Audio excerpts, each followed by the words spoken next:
Molar द्रव्यमान। बिल्कुल सही, मोलों की संख्या गुणित मोलर द्रव्यमान। ये वाला फॉर्मूला पढ़ा है अपन ने कहाँ पर, यहाँ पर ऊपर पढ़ा है।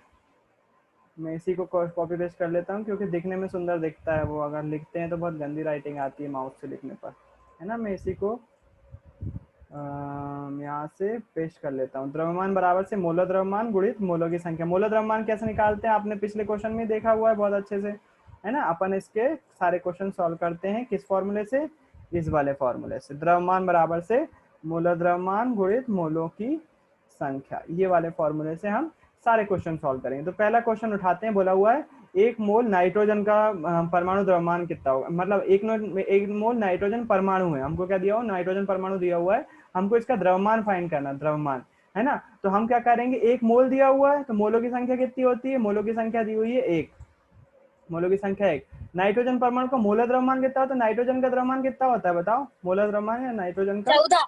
बहुत बढ़िया, बहुत सही, आपने सॉल्व किया तो आपको याद होगा, बिल्कुल याद होगा। 14 होता है। 14 गुणित 1 करेंगे तो द्रव्यमान कितना जाएगा, 14 काय में लिखते हैं द्रव्यमान, यू। ओ ग्राम, ग्राम मोल द्रव्यमान वगैरह लिखा जाता है ना। यहाँ पर हम वाले द्रव्यमान, नॉर्मल वाले द्रव्यमान की बात कर रहे हैं। मोलर द्रव्यमान जब लिखते हैं तो उसको यू में लिखते हैं, है ना। वो आणविक द्रव्यमान या मोलर द्रव्यमान यू में लिखा जाता है। ये वाला द्रव्यमान जब निकालते हैं ना हम किसी क्वेश्चन के बारे में, तो हम जो है वो ग्राम में लिखते हैं, है ना। किसी चीज का द्रव्यमान निकालना है तो ग्राम या किलोग्राम में लिखा जाता है, हम यहाँ पर ग्राम का यूज कर रहे होते हैं। बच्चों का नेट बहुत इशू करता है। चलो, मेरे ख्याल से नाइट्रोजन वाला समझ में आ गया। और देखो दूसरा निकालते हैं, मेरे को जहां तक याद आ रहा है मैंने बताया है इसको यार, कब बता चुका हूँ। लिखा हुआ है 4 मोल एल्यूमिनियम परमाणु का हमको क्या निकालना है, द्रव्यमान निकालना है। तो मोलों की संख्या कितनी दी हुई है, 4 दी हुई है। मोलों की संख्या कितनी हो जाएगी, 4 हो जाएगी। और एल्यूमिनियम का परमाणु द्रव्यमान कितना होता है, या मोलर द्रव्यमान कितना होता है, 27 क्वेश्चन में दे दिया है। तो 27 गुणित 4, खत्म हो गई बात। 4 चौको 16 की 6 हासिल की 1, भैया 4 दूनी, 27, भैया सॉरी 27। हाँ 27, 27 7 चौको 28, 7 चौको 28 की 8 हासिल की 2, 4 दूनी 8 और 2 10, 108 ग्राम। सही है। द्रव्यमान निकालना कुछ भी नहीं है, बस फॉर्मूले में अपन आंसर रख रहे हैं। अब देखना अगला क्वेश्चन थोड़ा सा टफ है ये वाला। कैसा टफ है, 10 मोल तो दिए, मोलों की संख्या कितनी दी हुई है 10, तो मोलों की संख्या तो हमने लिख दी 10। अब यहाँ पर अभी तक तत्वों का बोल रहे थे हमसे, अब हमको कोई यौगिक दे दिया हो, सोडियम सल्फाइड। सोडियम सल्फाइड का पहले हमको क्या पता चलना करना पड़ेगा, मोलर द्रव्यमान क्या है या आणविक द्रव्यमान क्या है, ये हमको पता करना पड़ेगा इसके फॉर्मूले से। तो कैसे पता करते हैं, आपने जस्ट सॉल्व किया था इसके पहले, कैसे पता करेंगे इसका, Na2 का, Na2SO3 का। तो मुझे बताओ Na मतलब है सोडियम, सोडियम का कितना होता है परमाणु द्रव्यमान, 12। 23। नहीं 12 नहीं होता, 23 होता है।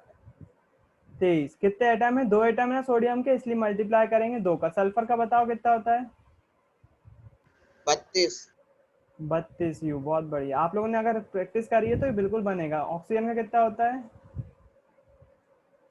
16। और कितने एटम है, 3 एटम है ऑक्सीजन के, इसलिए मल्टीप्लाई क्या करेंगे, 3 का करेंगे, और इसको और इसको जोड़ देंगे, है ना। तो 23 दूनी कितना हो जाएगा, 46 प्लस 32 प्लस 6 18 की 8 हासिल की 1, 3 3 और 1 4, 48। तीनों को जोड़ देंगे, 8 और 2 10 और 6 16 की 6 हासिल की 1, 4 और 1 5 3 8 और 4 12, 126 यू, है ना। 126 आ गया तो मोलर द्रव्यमान कितना लिख देंगे हम यहाँ पर, 126। बस इसमें और कुछ भी नहीं था। 126 ये करवाया है मैंने, मेरे को पता नहीं क्यों याद आ रहा है। 1260 ग्राम, हाँ भैया करवाया है। 1260 ग्राम। भैया होमवर्क में दिया था। हाँ मुझे वही तो मैं बोल रहा हूँ, आप लोग अब याद आ रही है आपको। चलो ठीक है ना। तो दोबारा कर लिया, कोई दिक्कत नहीं है। हमको ये 126 आंसर नहीं है, हमको द्रव्यमान निकालना था, इसलिए मल्टीप्लाई करेंगे 10 का और हमारे पास द्रव्यमान निकल के आ जाएगा। तो एक बार हमने इसको फिर से कर लिया, कोई दिक्कत नहीं है ना। अब अगला क्वेश्चन देखते हैं हम, क्योंकि इसको 2 बार कर चुके हैं तो अगला क्वेश्चन करते हैं। अगला क्वेश्चन हमसे क्या बोल रहा है भाई, एक तो मैं बार बार ज्वाइन करने वालों से परेशान हो गया हूँ। सुबह से इंटरनेट कैसे खत्म हो सकता है यार। शिवानी कब से ज्वाइन हो रही है, ज्वाइन नहीं हो पा रही है। चलो अगला क्वेश्चन है, मोल में परिवर्तित करना है हमको। ये वाला क्वेश्चन जब मैं पढ़ा रहा था मोल वाली संख्या, जब मैंने करवाया था, एक बार फिर से देखते हैं जब अपन ने फॉर्मूले पढ़ लिए हैं, है ना। तो हमारे पास क्वेश्चन है मोल में परिवर्तित करना है, मतलब मोलों की संख्या निकालना है, मोलों की संख्या निकालना है। तो एक बार हम यहाँ पर आ जाते हैं अपनी स्क्रीन पर, पेंट की स्क्रीन पर। तो क्या मुझे मोलों की संख्या का कोई फॉर्मूला बताएगा? मोलों की संख्या, मोल बराबर से क्या होता है? मोलों की संख्या बराबर से क्या होता है? किसी को याद है मोलों की संख्या?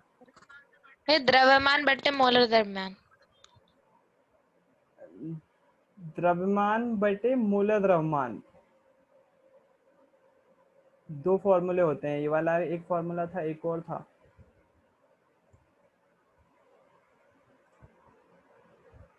क्या एक और?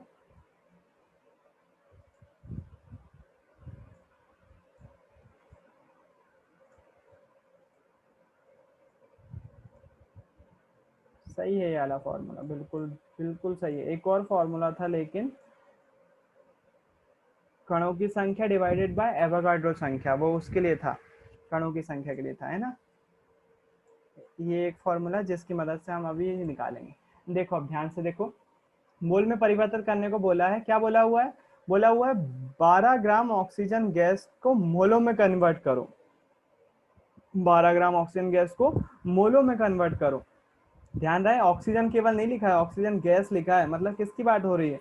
ओ की बात हो रही है कि O2 की बात हो रही है? मुझे बताओ, बता सकते हो? बिल्कुल सही, O2 की बात हो रही है, O की बात नहीं हो रही है, O2 की बात हो रही है। याद रखिएगा, ऑक्सीजन गैस लिखा है मतलब O2 की बात हो रही है। चलो अच्छा, मोलों की संख्या निकालते हैं ऑक्सीजन गैस की। तो दिया गया द्रव्यमान, दिया गया द्रव्यमान कितना है? 12 ग्राम, बिल्कुल। और मोलर द्रव्यमान कितना है? 32 30। हाँ बिल्कुल, O2 का जो है वो 16 गुणित 2 हो जाएगा, 16 गुणित 2 यानी कि 32। ठीक है, याद रखिएगा इसको, 16 गुणित 2 यानी कि 32।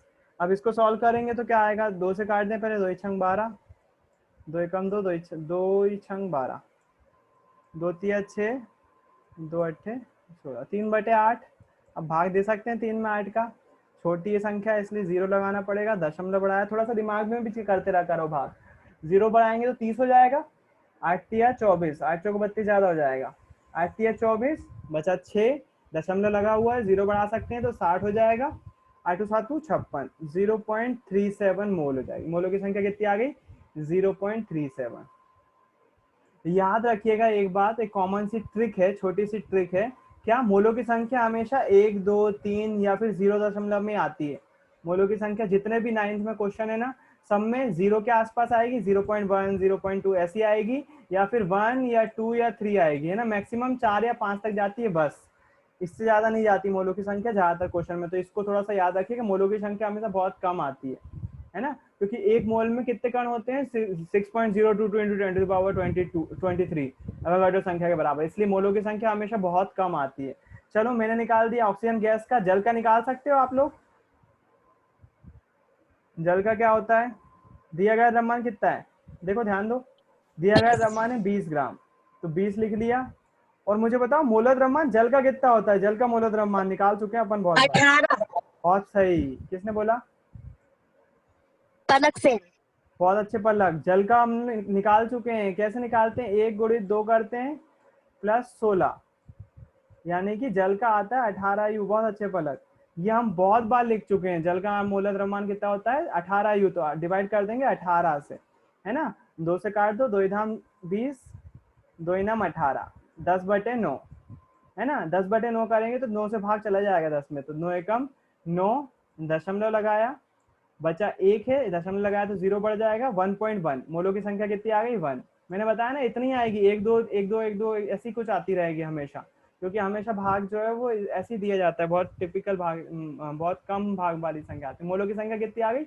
मतलब यहाँ पर क्या बोला हुआ है? यहाँ यू या ग्राम मत लगाना, मोलों की संख्या में कोई नहीं लगती है, संख्या की इकाई नहीं होती कुछ। 1.1 मोलों की संख्या रहेगी। इसका मतलब क्या हो जाएगा कि अगर हम 20 ग्राम जल लेंगे, 20 ग्राम जल लेंगे, 20 ग्राम जल समझ गए ना, कोई आपने बर्तन रखा उसमें 20 ग्राम पानी लिया यदि, तो उसमें मोल कितने होंगे? 1.1। मोल कितने होंगे? 1.1। कणों की संख्या कितनी होगी?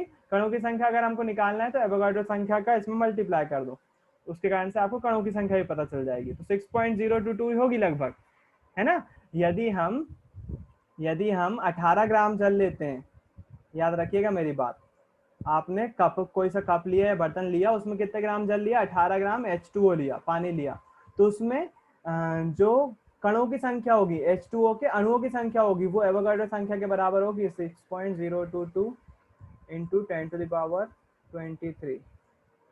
याद रखिएगा ये बात, एक इम्पोर्टेंट बात बोल रहा हूँ बहुत। अब आप कभी भी घर में कोई पानी भरो ना, पानी भरो और तुरंत दिमाग में क्लिक होना चाहिए, वो पानी अगर 18 ग्राम के करीब होगा, 18 ग्राम, तो उसमें पानी के कितने अणु होंगे, 6.022 इंटू 10⁻23 कण होंगे, उसके अणु होंगे पानी के उस 18 ग्राम जल में।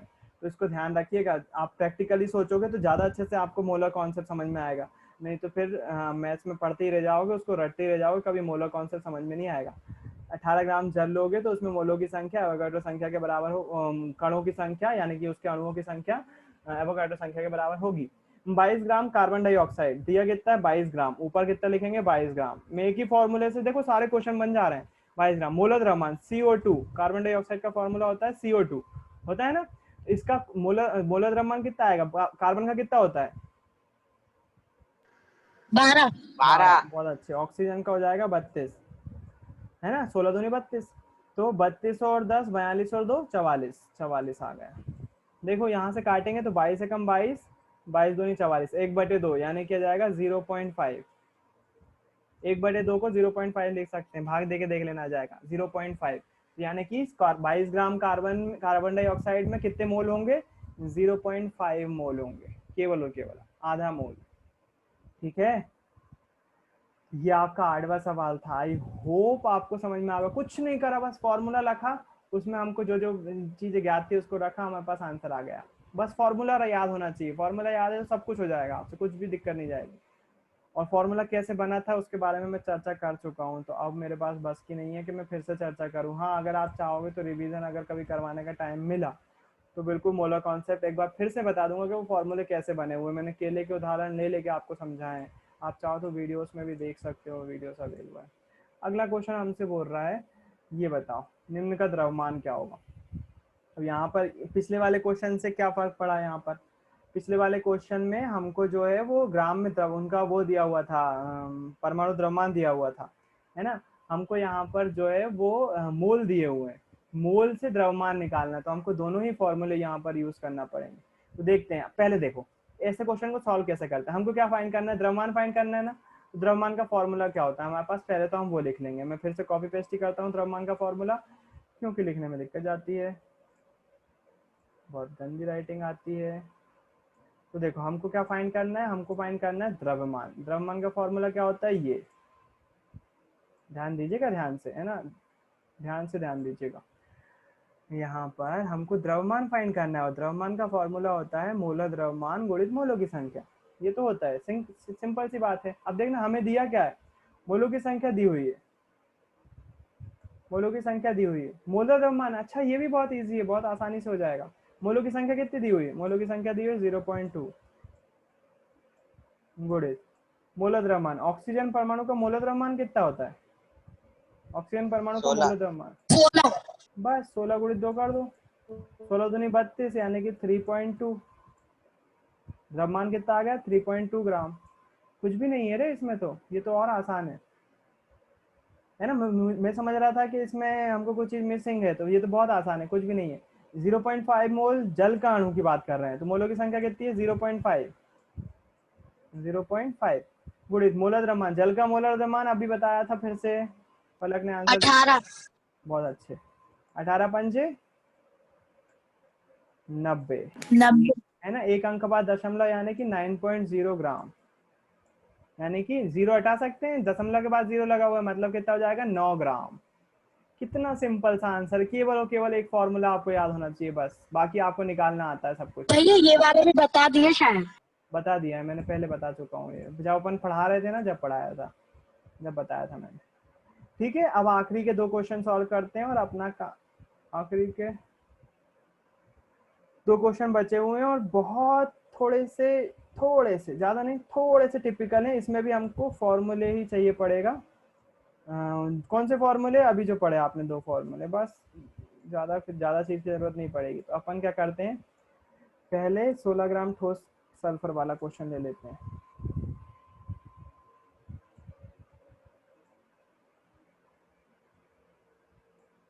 ये वाला इधर रख लेते हैं, क्वेश्चन उतारते हैं ये। इस वाले क्वेश्चन को थोड़ा सा साइड में कर लेते हैं ताकि अपन इसको बाद में सॉल्व कर सकें। हमारे पास क्वेश्चन, ये थोड़ा सा बड़ा क्वेश्चन है।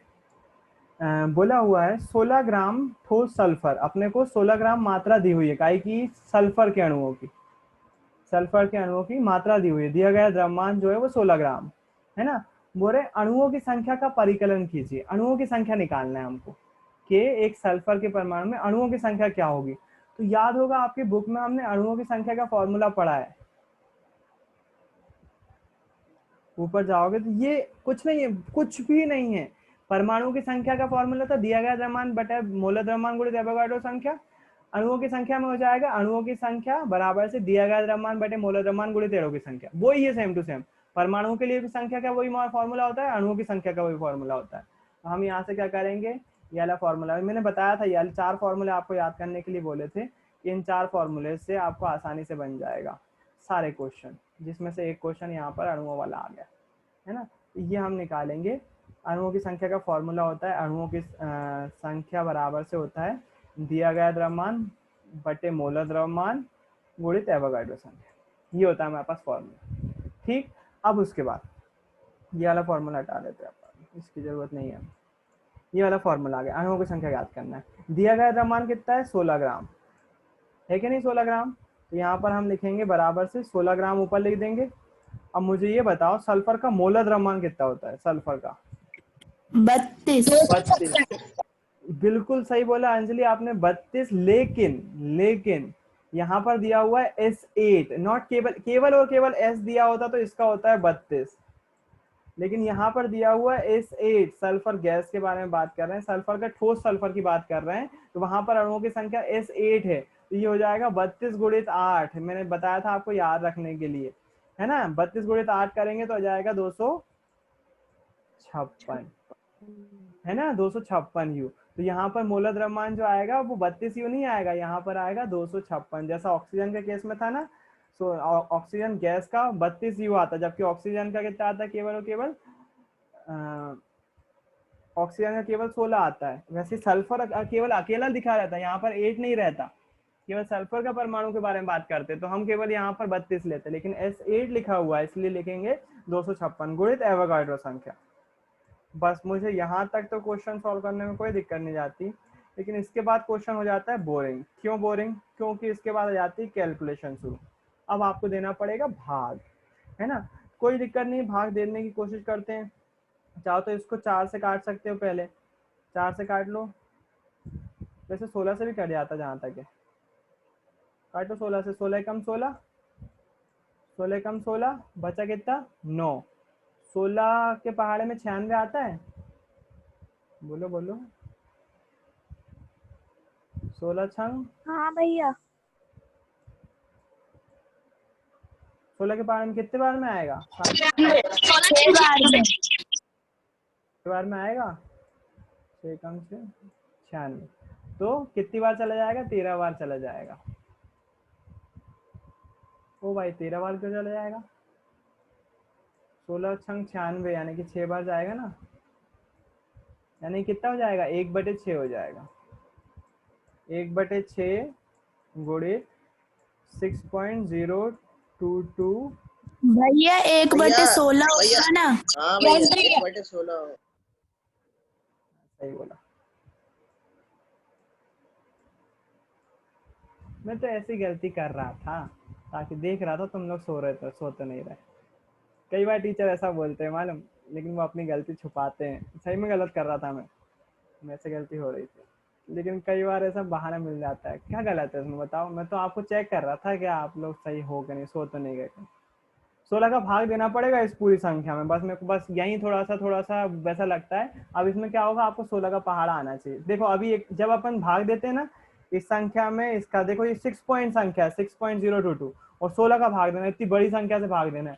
तो आप एक काम करो, बीच के दशमलव को भूल जाओ, अभी ये बीच में कुछ दशमलव है, और इसको लिखो 6022, इसको ऐसा लिख लो, है ना। और दशमलव मालूम है आपको 3 अंक बाद लगा हुआ है, लेकिन अभी उसको भूल जाओ कि कुछ लगा हुआ। आपको 16 का भाग देखो 60 62 में, 16 का पहाड़ा पड़ो, 16 कम 16, 16 दूनी 32, 16 3 48, 16 चौको 64, ज्यादा हो जाएगा 60 से, इसलिए 16 3 48, 48 आ गया। बचा कितना? 12, 12 ही बचेगा ना, बिल्कुल बचेगा, भाग नहीं जाएगा, इसलिए आगे की संख्या उतारेंगे। ठीक, 122 हो गया, 122 होगा। 16 छंग 96 हो जाएगा, 16 सत्ते 112 112, और 16 अट्ठे 128। 128 ज्यादा हो जाएगा, इसलिए 16 सत्ते 112 करेंगे। 112 ही होता है ना, मेरे को पहाड़ नहीं मालूम। उतारेंगे 2। ठीक, 16 फिर वही 16 छंग 96, बिल्कुल 16 छंग 96, तो 96 बार चला जाएगा, वो मतलब 96 जाएगा, और बचेगा कितना? 4 और 2 6 बचेगा केवल। आगे सॉल्व मत करो, 6 बचा हुआ है ना। अब आप करो क्या, ये मालूम है ना आपको 3 अंक बाद दशमलव लगा हुआ था, कुछ मत करो आप, जो आपका आंसर आया ना इसके भी 3 अंक बाद दशमलव लगा दो, यानी कि आंसर कितना हो जाएगा? ये हो जाएगा 0.376 इंटू 10⁻23। बिल्कुल आपका आंसर यही आएगा। अब आप क्या बोलोगे? अब आप बोलोगे भैया आपका आंसर गलत आ रहा है, क्योंकि बुक में अलग दिया हुआ है या फिर हमारी कॉपी में अलग आ रहा है। तो ध्यान रखिएगा, इसको मैच करिएगा आप 376 को, ये जरूर मिलेगा। आप दशमलव को मैच करोगे ना तो गड़बड़ हो जाएगा। ये वाला आंसर बिल्कुल सही है, कोई गलत नहीं है। कई लोगों ने 3.76 लिखा होगा, तो यहाँ पर देखना 23 नहीं मिलेगा आपको, इस बात का ध्यान रखिएगा। यदि आप इसको 3.76 करते हो, 3.76 करते हो तो 10 की घात 22 हो जाएगा, 10 की घात 23 से 22 हो जाएगा। ध्यान रखिएगा, ये नंबर अगर आपको चेंज करते हो तो यहाँ पर ये दशमलव की प्रणाली भी चेंज होगी, इसलिए ये वाला आंसर बिल्कुल सही है, कोई भी परेशानी वाली बात नहीं है इसमें। ये आंसर आपका बिल्कुल सही है, कोई दिक्कत नहीं है। ठीक है, ये है आपका आंसर किसका? 10 वाले क्वेश्चन का। एक और क्वेश्चन देखें, कुछ भी कठिन नहीं था इसमें, बस भाग देना थोड़ा सा लेंथी प्रोसेस थी, इसलिए बचते हैं ये वाला क्वेश्चन देने से। लेकिन हालांकि बहुत बार पूछा जा चुका है ये वाला क्वेश्चन, मैंने खुद दिया एग्जाम में बहुत बार। 16 ग्राम ठोस तरल, क्योंकि एक ही फॉर्मूला लगाना पड़ता है, ये वाला अणुओं की संख्या वाला। और यदि परमाणु की संख्या ज्ञात करना है तो भी दिया गया, द्रव्यमान बटे मोल द्रव्यमान गुणित एवोगाड्रो संख्या लगाएंगे हम, है ना। तो ये फॉर्मूले 4 फॉर्मूले आपको जो पहले दिन ही बोले थे मैंने, उसको जो बहुत अच्छे से याद रख लीजिएगा आप, उसके बिना क्वेश्चन नहीं बनेंगे। अब अपन करते हैं अगला क्वेश्चन अपना, उस क्वेश्चन को उठा के ले आते हैं नीचे से, जो कि है 11वां क्वेश्चन। ये आ गया आपके स्क्रीन पर, क्वेश्चन को ध्यान से पढ़ें।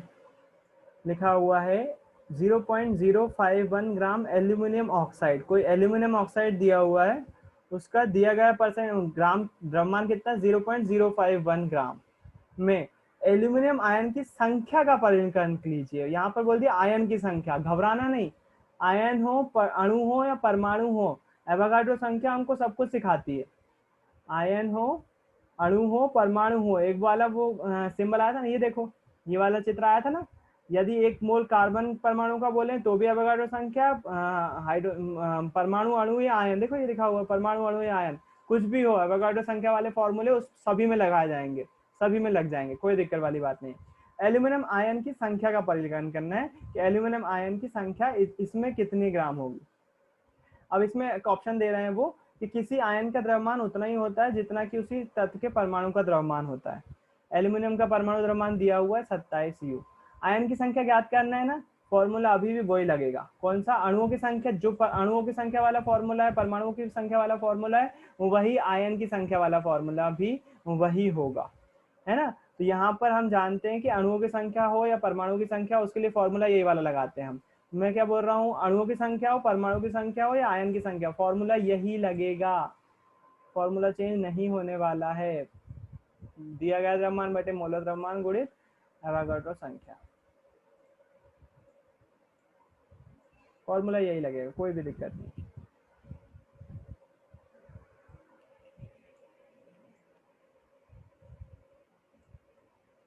परमाणु के द्रव्यमान की जगह हम क्या लिखेंगे? क्या हमको परमाणु की संख्या ज्ञात करना है? नहीं, हमें आयन की संख्या ज्ञात करना है।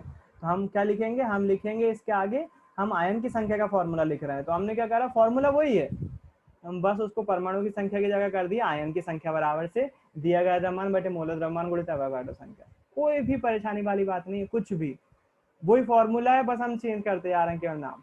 दिया गया द्रव्यमान कितना है? दिया गया द्रव्यमान है 0.051 डिवाइडेड बाय मोलर द्रव्यमान। हाँ, इधर थोड़ा सा ध्यान दीजिएगा, एल्यूमिनियम का परमाणु द्रव्यमान नहीं लिखना है हमको। यहाँ पर हमको काय का परमाणु द्रव्यमान निकालना मोलर द्रव्यमान निकालना पड़ेगा। Al2O3 का परमाणु द्रव्यमान निकालना पड़ेगा, मोलर द्रव्यमान निकालना पड़ेगा। पहले हम Al2O3 का परमाणु मोलर द्रव्यमान निकाल लेते हैं, जैसे आपने पहले निकाले थे। तो एल्यूमिनियम का कितना होता है? 27, और एल्यूमिनियम के 2 एटम है, इसलिए 27 गुणित 2 प्लस करेंगे ऑक्सीजन में कितना? 16 गुणित 3, तो 27 दूनी हो जाएगा 54 प्लस 16 गुणित 3, 16 दूनी 32, 16 3 48, 8 और 4 12 की 2 हासिल की 1, 5 4 9 10, 110 यू। तो मोलर द्रव्यमान हम 27 की जगह लिखेंगे 110, क्योंकि एल्यूमिनियम ऑक्साइड 102, क्योंकि एल्यूमिनियम ऑक्साइड का हमने परमाणु द्रव्यमान मोलर द्रव्यमान निकाल लिया है ना। तो 102 कर देंगे, और एवोगाड्रो संख्या तो हमारे पास अभी भी वही है 6.022 इंटू 10⁻23। अब देखो फिर से इस क्वेश्चन को सॉल्व करने के लिए हमको मेहनत ज़्यादा करना पड़ेगी। तो आपके पास एक बहुत अच्छा ऑप्शन है, अब घर पे जब आप टेस्ट दोगे ना तो आप कैलकुलेटर का यूज़ कर सकते हो। तो कैलकुलेटर का यूज़ कैसे करना है मैं बता दे रहा हूँ। ये संख्या थोड़ी सी आप रिमेम्बर करना, जीरो अपन इसको कैसे सॉल्व करेंगे कैलकुलेटर में? आपको कुछ नहीं करना है, इस वाली संख्या को पहले इससे मल्टीप्लाई कर दो। केवल कैलकुलेटर में कैसे सॉल्व करना है वो बता रहा हूँ। इस वाली संख्या को इससे मल्टीप्लाई कर दो, फिर उसको डिवाइड कर दो 102 से, और 10 की घात 23 वैसा के वैसे ही लिखा रहने दो। करके बताता हूँ, 10 की घात 23 को वैसे ही लिखा रहने दो। कैलकुलेटर दिखाई दे रहा है आपको स्क्रीन पर? हाँ भैया। 0.051 इसमें मैं मल्टीप्लाई कर रहा हूँ 6.022, केवल इसका मल्टीप्लाई करा तो इतना आया। इसको मैं डिवाइड कर दूंगा 102 से, मेरे पास आ रहा है ये। अरे बाप रे भैया, ये please move this window away from the side application आ रहा है। अब हटा। हाँ भैया हट गया। फिर से करूं एक बार, फिर आ गया।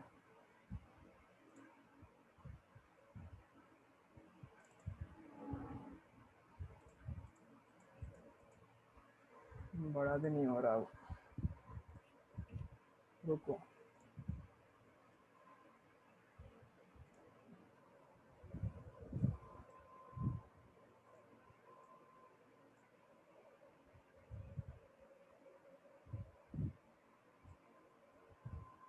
जीरो 0.051 मल्टीप्लाई करेंगे इसका 6.022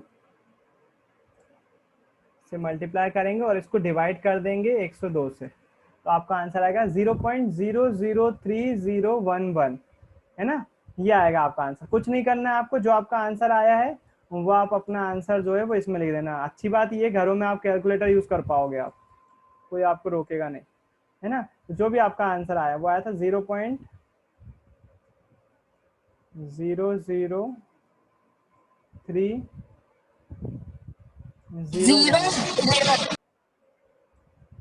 क्या यही था ना? हाँ भैया।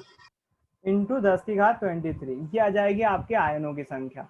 अब कॉपी में आपको आंसर ऐसा नहीं मिलेगा। कॉपी में क्या करेंगे, इधर उधर करेंगे, 10 की घात को थोड़ा बहुत एडजस्ट करेंगे, इसको 3 पॉइंट में लाएंगे, दशमलव को इधर खिसकाने की कोशिश करेंगे है ना। तो जब भी दशमलव को इधर खिसकाएंगे तो आपको जो है वो 10 की घात का मल्टीप्लाई करना पड़ेगा। तो यहाँ पर संख्या बढ़ जाएगी, जब भी दशमलव को उल्टी साइड बढ़ाना होगा। इस साइड बढ़ाते हैं तो घटती है, इस साइड बढ़ाते हैं तो बढ़ती है ना। उसकी कोई जरूरत नहीं है वैसे, अगर आप चाहो तो मैं करवा सकता हूँ। जैसे मान लो उदाहरण के लिए मुझे इसको एक अंक इधर खिसकाना है, मैं क्या करूंगा, इस पूरी संख्या में एक 10 का मल्टीप्लाई कर दूंगा। मतलब यदि मेरे को इस एक को इधर खिसकाना है एक अंक, तो मैं 10 का मल्टीप्लाई करूंगा। अगर 2 अंक खिसकाना है तो फिर से 10 का तो फिर 100 का मल्टीप्लाई करूंगा। मतलब जितने भी दशमलव को मेरे को राइट हैंड साइड पे जितने भी अंक खिसकाना है, मैं उतनी जितनी जगह खिसका रहा हूँ उतनी का मल्टीप्लाई करूंगा। मान लीजिए इस दशमलव को मेरे को 1 2 3 3 अंक बाद यानी कि 30 के बाद 3 के बाद लिखना है, मैं क्या करूंगा 3 जीरो यानी कि 10 के बाद 3 जीरो किसके होते हैं, 1000 का मल्टीप्लाई कर दूंगा। तो मैं इसको कैसे लिख सकता हूँ, दशमलव को मैंने खिसकाया और 3 पॉइंट पे ले गया, तो 3.011 मैंने दशमलव का हटा के 3 के आगे लगा दिया, है ना। 3 अंक खिसकाया ना, इसलिए मैं 1000 का मल्टीप्लाई करूंगा। 1000 का मल्टीप्लाई गुणित 10 की घात 23। अब देखना 1000 को मैं लिख सकता हूँ 10 की घात 3, 3.011 इंटू 10 टू द पावर 3 गुणित 10 टू द पावर 23। आधार समान है तो घाते जुड़ जाएंगी, 10 समान है ना, आधार समान है तो घाते जुड़ जाएंगे, घातों को जोड़ देंगे, तो ये हो जाएगा 3.011 गुणित 10 की घात 23 और 3 26, 23 और 3 26, है ना। तो आंसर ये भी हो सकता है आपका। अगर आप चाहो तो एक अंक और खिसका सकते हो, तो यहाँ पर एक 27 हो जाएगा 10 की घात। तो डिपेंड करता है, आप ये भी आंसर सही है आपका, बिल्कुल सही है, और ये भी आंसर सही है बिल्कुल आपका। दशमलव को जैसे खिसकाते आते हैं आपको मल्टीप्लाई करते जाना पड़ेगा उतने ही अंकों का जितने अंक आप दशमलव खिसका रहे हो, ठीक है। तो आपका ये वाला आंसर भी सही है और ये वाला आंसर भी सही है, दोनों ही आंसर सही है, कोई दिक्कत वाली बात नहीं, ठीक। तो ये था आपका पूरा के पूरा चैप्टर जो कि आपने पढ़ा, थर्ड चैप्टर, है ना। आई होप आपको समझ में आ गया होगा। और मोल संख्या वाला जो कॉन्सेप्ट है वो थोड़ा सा टिपिकल है, हो सकता है पहली बार में समझ में ना आया हो, लेकिन बहुत सारे बच्चों ने मोलर द्रव्यमान तो बहुत अच्छे से निकाले। बस ये मोल वाला कॉन्सेप्ट अगर थोड़ा सा रिवाइज कर लोगे, उन 4 फॉर्मूले पे काम कर लोगे, थोड़ी सी प्रैक्टिस कर लोगे, आसानी से सब कुछ बन जाएगा, कोई दिक्कत नहीं जाएगी, ठीक है। आज के लिए इतना ही रखता हूँ, किसी को कुछ पूछना हो तो पूछ सकता है।